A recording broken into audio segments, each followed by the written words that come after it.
Damai sejahtera Allah yang melampaui segala akal, itulah yang memelihara hati dan pikiran saudara-saudara di dalam Kristus Yesus Tuhan kita. Amin. Shalom, selamat bertemu kembali kepada saudara-saudara yang boleh bergabung mendengarkan channel ARB Ministry ini. Pada kesempatan kali ini kita bersekutu dengan firman Tuhan yang menjadi khotbah di Minggu 20 setelah Trinitatis pada tanggal 13 Oktober tahun 2024. Firman Tuhan yang menjadi khotbah kepada kita tertulis dalam Habakuk 2 ayat 1 sampai ayatnya yang keempat.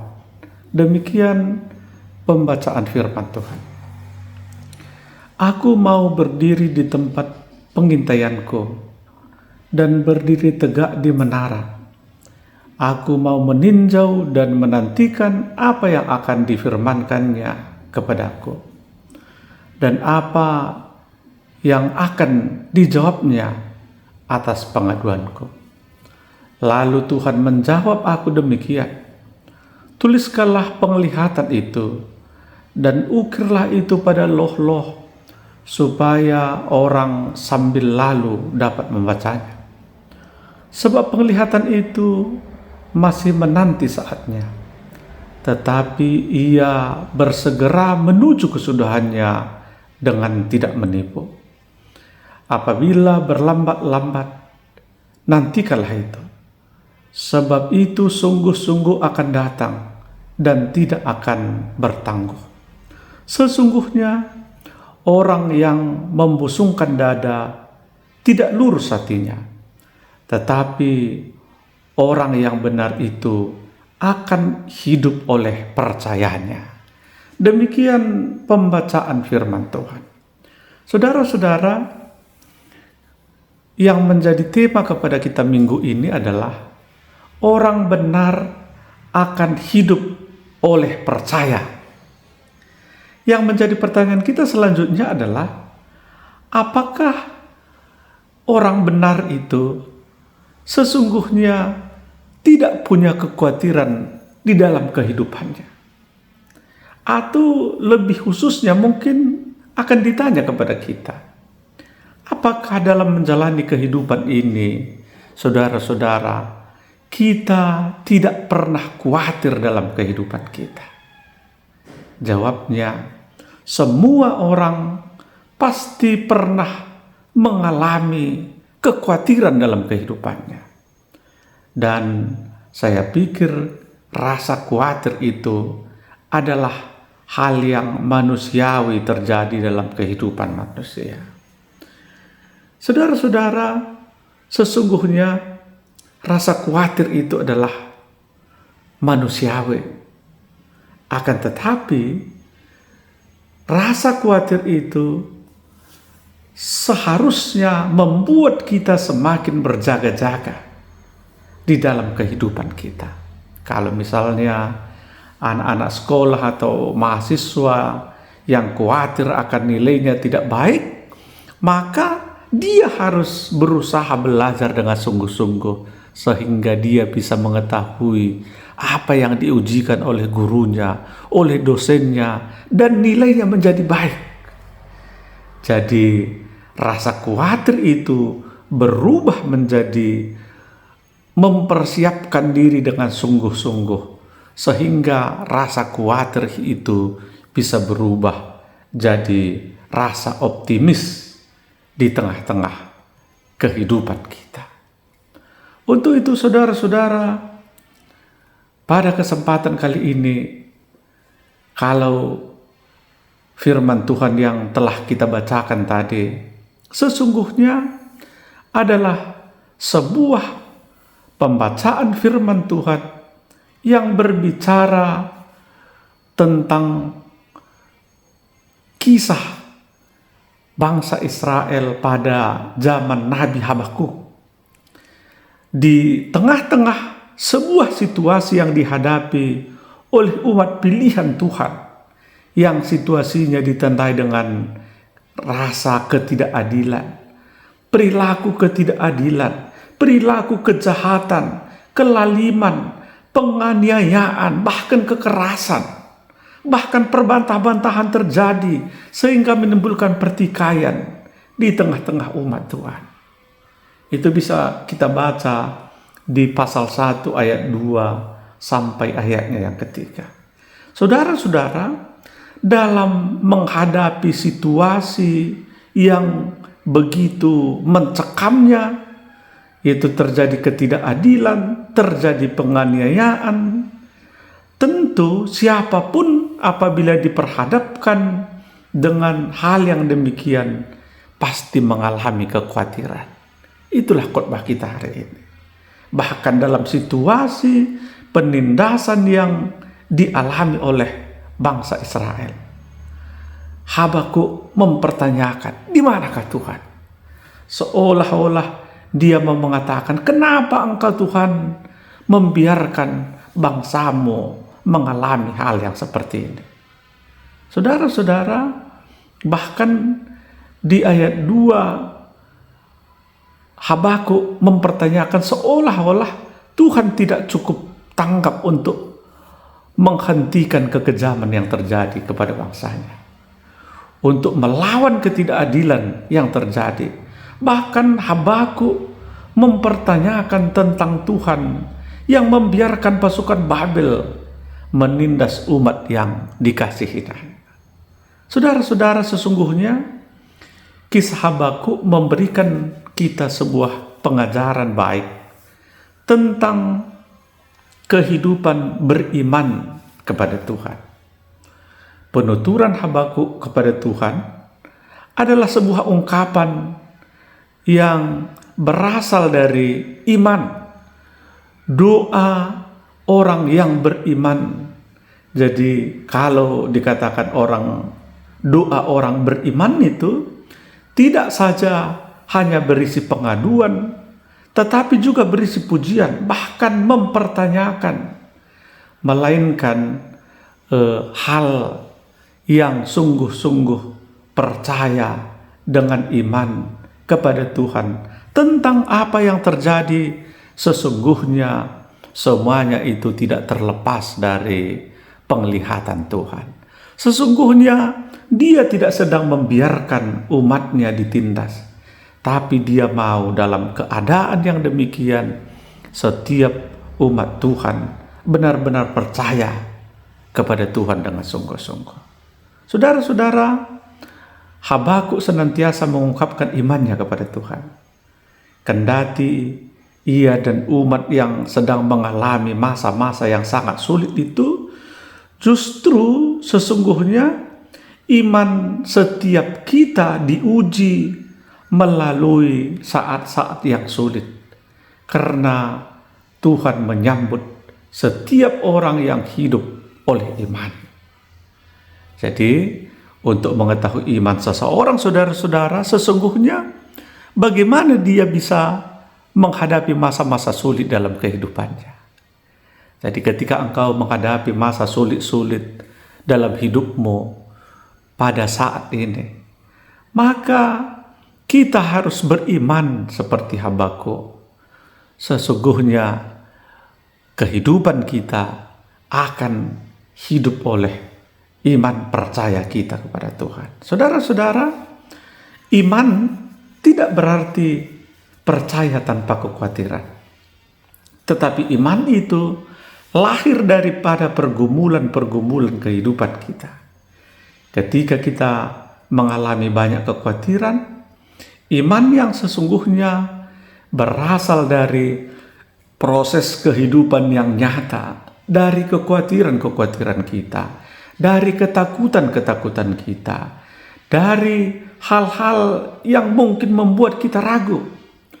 Tapi kita tidak berhenti di situ saja, akan tetapi dari kekhawatiran itu akan lahir sebuah keyakinan, akan lahir sebuah kepercayaan bahwa Tuhan tetap menyertai kita di dalam perjalanan kekhawatiran kita, sehingga kekhawatiran itu bisa berubah jadi hal optimisme dalam kehidupan kita. Saudara-saudara yang dikasihi oleh Tuhan Yesus Kristus, tentu di antara kita banyak yang sedang mengalami masa-masa situasi sulit seperti sekarang ini. Bahkan di tengah-tengah kehidupan kita yang terjadi, ada banyak situasi-situasi sulit yang membuat kita menjadi susah. Mungkin situasi penyakit dan kesusahan-kesusahan lainnya yang ada di dunia ini memunculkan berbagai kekhawatiran kehidupan kita.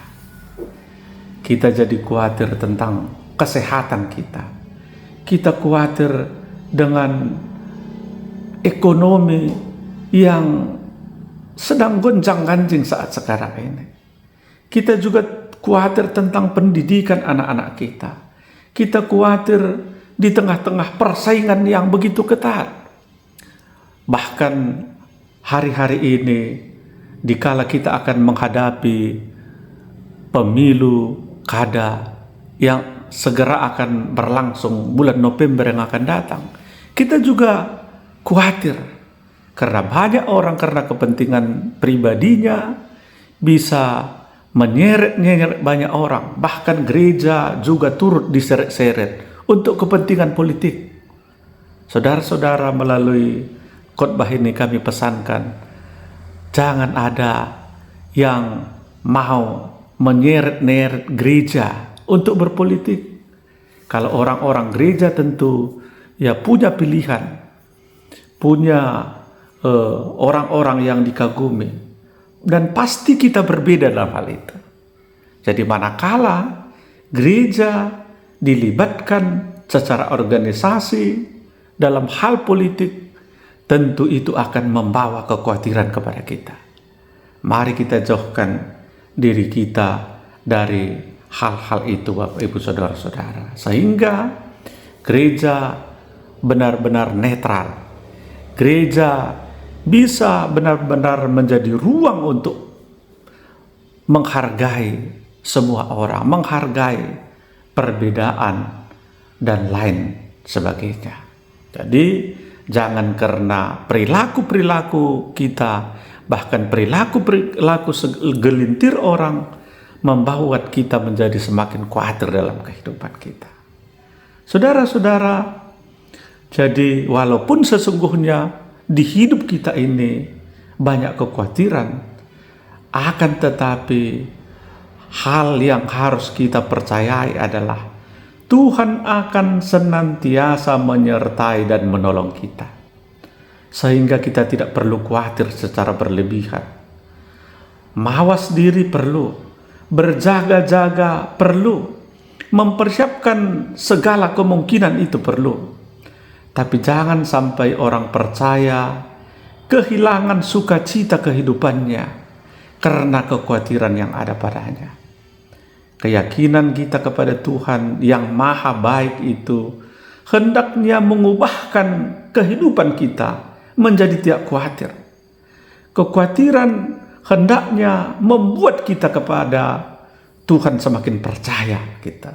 Jadi kalau kita khawatir, maka di saat itulah saatnya kita hendaknya datang kepada Tuhan, sehingga boleh membawa kita, mengubah kekhawatiran kita menjadi sukacita, menjadi optimisme. Saudara-saudara, firman Tuhan di Matius 6 ayat 34 berkata, sebab itu janganlah kamu khawatir akan hari esok, karena hari besok mempunyai kesusahannya sendiri. Kesusahan sehari cukuplah untuk sehari. Artinya apa? Artinya biarlah Tuhan saja yang bekerja dalam kehidupan kita. Tugas kita adalah melakukan apa yang boleh kita lakukan. Selebihnya biarlah Tuhan campur tangan di dalam kehidupan kita. Kalau hal yang terjadi hari ini, biarlah kita nikmati hari ini. Kita doakan hari ini, sehingga kita tidak khawatir lagi. Hari esok akan punya kesusahannya sendiri dan punya jalan keluar sendiri. Jadi kita tidak perlu khawatir yang berlebihan. Kita tidak perlu merasa khawatir secara terus-menerus di dalam kehidupan kita. Saudara-saudara, di akhir khotbah ini kami ingin menyampaikan sebuah ilustrasi tentang kekhawatiran seorang penerjun payung. Jadi saudara-saudara, kisah ini adalah kisah tentang seorang penerjun payung yang sesungguhnya hari-harinya dipenuhi dengan kekhawatiran. Akan tetapi karena kekhawatirannya, dia sangat berhati-hati sekali. Dia sangat teliti sekali untuk melaksanakan terjun payungnya begitu. Jadi dia adalah penerjun payung dari Angkatan Bersenjata Amerika Serikat. Dia sudah melakukan lebih dari 50 kali penerjunan, dan di tengah-tengah terjun payungnya yang lebih dari 50 kali itu, sekalipun dia tidak pernah mengalami cedera yang serius. Hanya luka-luka sedikit saja atau terpeleset sedikit saja. Hanya itu saja yang dialaminya. Artinya dari lebih dari 50 kali penerjunan itu dia sukses. Apakah dia khawatir? Khawatir. Tapi kekhawatirannya mengubah dia menjadi berhati-hati dalam hidupnya. Akan tetapi saudara-saudara, ketika dia sudah pensiun dari penerjun payung, pensiun dari Angkatan Bersenjata Amerika Serikat itu, di hari pertamanya dia menjalani hari-hari pensiunnya, rupanya ada kejadian yang tidak terduga terjadi kepadanya. Saat dia berada di rumah, ia tersandung sebuah karpet, kemudian jatuh menubruk meja, dan akibatnya 4 tulang rusuknya menjadi patah. Saudara-saudara, di rumah dalam menjalani pensiunnya, dia tidak pernah merasa khawatir lagi. Tapi dalam penerjunan payung sebagai angkatan bersenjata, dia selalu khawatir. Tapi di tengah-tengah kekhawatirannya, sekalipun dia tidak pernah celaka. Tapi ketika dia sedang bersantai di rumah, ketika dia saatnya tidak khawatir lagi, di saat itu terjadi bencana kepadanya. Jadi, untuk apa kita khawatir? Yesus berkata, sia-sialah kekhawatiran kita. Karena kekhawatiran kita tidak mengubah apapun. Bisa kita baca di Matius 6 ayat 27. Bahkan kita harus ingat bahwa Bapa Surgawi tahu betul keadaan kita. Dan Ia selalu menjaga kita. Di Matius 6 ayat 28 sampai 34. Kita harus yakin bahwa Dia akan memenuhi segala kebutuhan kita. Apapun yang terjadi esok. Bahkan jauh lebih baik dari apa yang kita pikirkan di tengah-tengah kehidupan kita. Untuk itu saudara-saudara, kekhawatiran tidak pernah menyelesaikan masalah. Jadi janganlah menjadi orang yang suka khawatir di tengah-tengah hidupmu.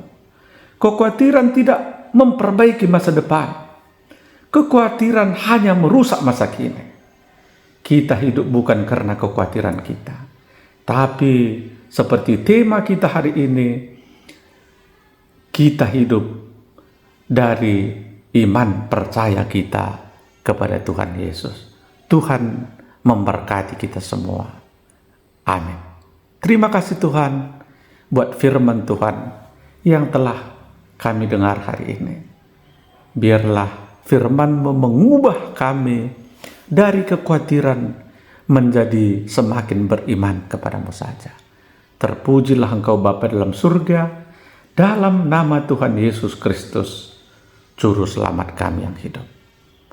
Amin.